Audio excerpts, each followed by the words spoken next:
Alright, hey, how's it going? Cutting a top round in this one. This was a few weeks ago, actually. I just haven't gotten around to editing it. Uh, yeah.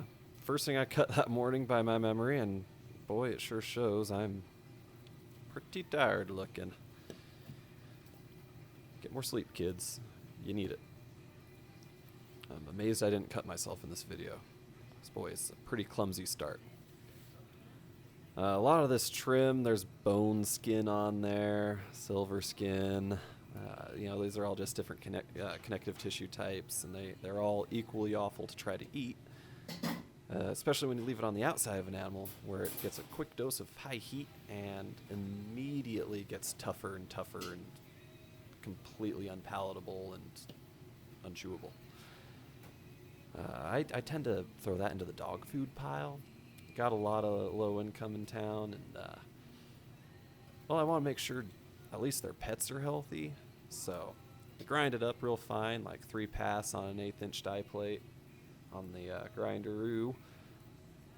Throw it in through the horn on said grinderoo into these big old chub bags, and tie them up real tight. And I just throw them in a big cooler with a sous vide tower in there, and I just cook the things at 185 degrees Fahrenheit for like 4 hours. Throw them in an ice bath, quick chill them, and toss them in the freezer. Works pretty good, and it's really cheap dog food for people that hopefully their dogs have a better life now. I really hope. I like dogs way more than I like people. Like, fuck them. They ain't getting any cheap ground beef out of me. You can work for a living. Your dog's kind of tied to you and has no choice. So I'm going to at least give the dog some break. I also do dog bones. A lot of shops don't do dog bones now. It's a liability thing. When that knife was failing there, some silver skin and fat managed to wrap like as a sheath around the cutting edge, and it would not cut. Those of you with eyeballs in your skulls probably noticed that green eye in the middle there, that little green dot. That's actually rotting. That is contamination, and it needs to friggity fuck off. I managed to notice it in the case. This little gross, I'm even pointing that for you. That gross little dot, that's contamination. And what I guess is something like a pinhole, just a pinhole in that bag for the subprimal. That's all it takes. And you got a culture started. It didn't show a lot of sign of air in the bag, but this is why it's good practice to look at everything you order.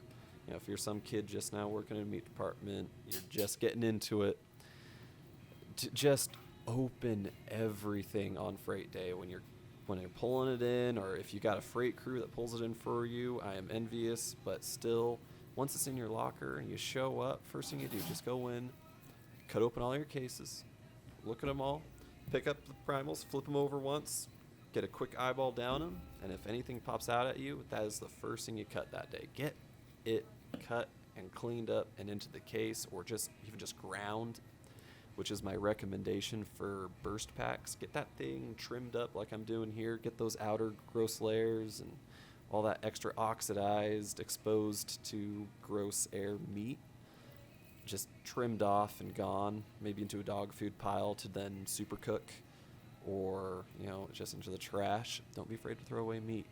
Just work that into the math for your margin. Don't poison people on accident. It's not a good practice. You cannot beat quality with quantity, is what I'm partially trying to say. So take your time. Not like that. That was a pretty sloppy cut, and I'm pretty sure I'm shaking my head at myself right now in that up above the frame. But it's going to get ground and sold, and my margin on these, they just sell so well in town, is I could probably throw away all that trim and still make 15%, 10 to 15% margin on it. I'm not going to bore you with numbers, but that's about where my top round cuts are floating at the moment. About 10-15% margin. It's decent. I'd like 20 to 30. That'd be great, but this is a very small town. Grain structure, very clearly running that way. Bisect it right like yay. Shwoop. And a little struggle. Almost got the one pass. It's tasty stuff. I mean, it's real pretty too, if you ask me. I love the that marbling pattern, that intermuscular fat distribution. And we're just gonna cut this into quarters for 4. Well, that's what I was told they're called by guy that trained me, which was a really piss poor training session. Anyways, I digress. That's story for another video. I basically had to teach myself. I bought my own textbooks.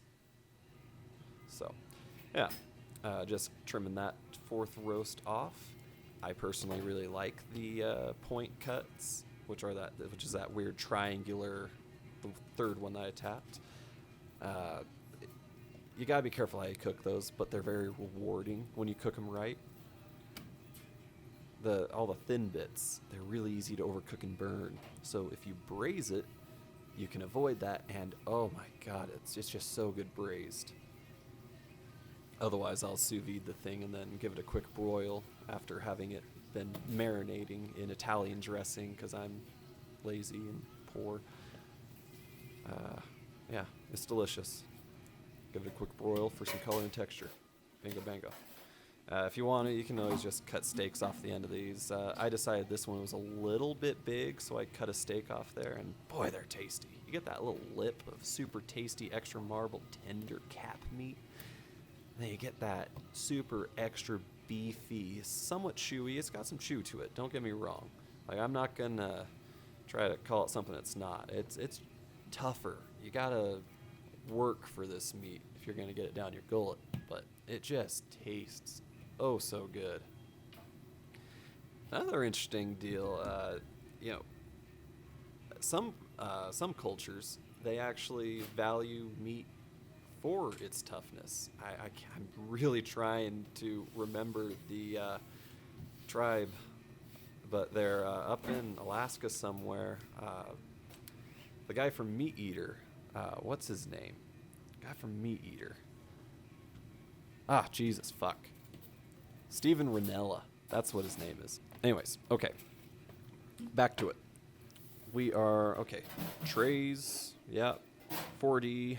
I'm going to change my mind. I'm liking how they're looking. It looks like that's good. Yeah, 4D trays. I'm probably going to change my mind and get some soaker. Yeah, I'm pulling them out. I got ahead of myself. On white trays, what happens when you saran wrap is you put it under pressure, and meat's just basically a giant sponge, and it's going to squish out purge. Yeah, there we go. Okay. Got my head out of my ass. Look at us go. Okay. Getting some soakers in there. Honestly, though, the soakers are kind of a short fix. They work for a day or two. But after that, they just kind of looked like a used maxi pad. It's not the most appetizing.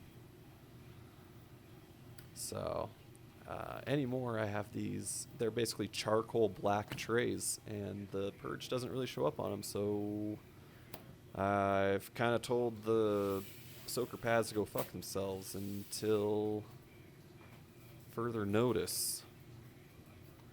I mean, what's my boss going to do? Fire me? I'm the only meat guy. You can't even afford me. Yet I still work for him. I feel like 2019 guy over here. Ugh. Anyways, some steakums. Good little grillers, cut cross grain. They're tasty. You gotta marinate them though. They're super tasty though. Those are also steaks. That's the way I like to cut them for how I cook them. Big, long, and kind of a 45 degree cut on the grain. That's how I like them, at least, because then you can further cross cut it on the plate to just shorten those fibers even more. Thick cut. God, that just looking at that one makes me hungry, honestly. Oh yeah, those things are primo. Absolutely yumbo.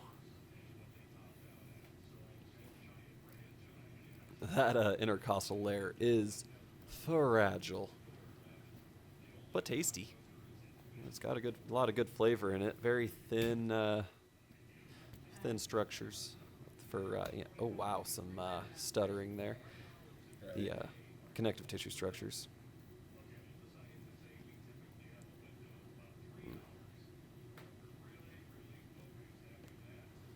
Getting down into the point, a lot leaner.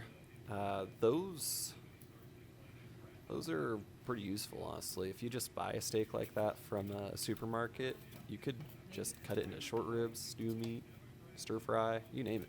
Be great. I'll tell you what, my first 3 hours in the morning were definitely not. Ugh. Takes me an hour just to get out of bed. When coworkers talk at you. More soakers still in white trays, especially when the meat extends above the edge of the tray, like from the side view. That saran wrap's going to be pressing it like a sponge, as before mentioned.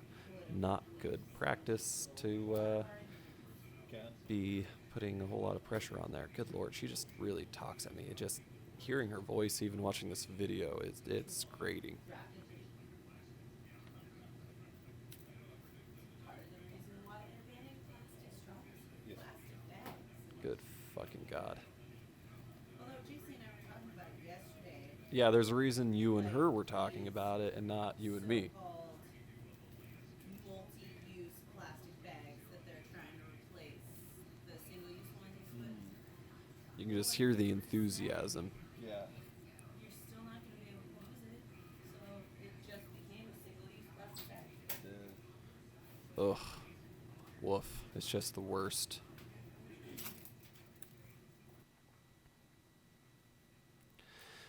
Getting those wrapped up, and that's what they look like. And you can kind of see how tight it is, even on that roast in a 4D tray with the high sides. It's under a good bit of pressure. And like a sponge, it's going to lose its fluid. Here, I pulled my head further out of my ass after looking at my case, and I noticed I was out of cube steaks probably, and, ooh, hear that brrr. I'm going to turn them into cubums. And they are cubed. Oh, they're tasty. It does help a little bit with the toughness. It makes them a bit more tender. The only thing that sucks about cubing something like this is it gets dry. It gets really dry. And wipe down. Keep things clean so you can move on to the next project. Always cutting meat. That's a Claude. Claude. All right, well, you guys take it easy and go forth and conquer. Life's made for struggling. Find the cracks and make it your bitch.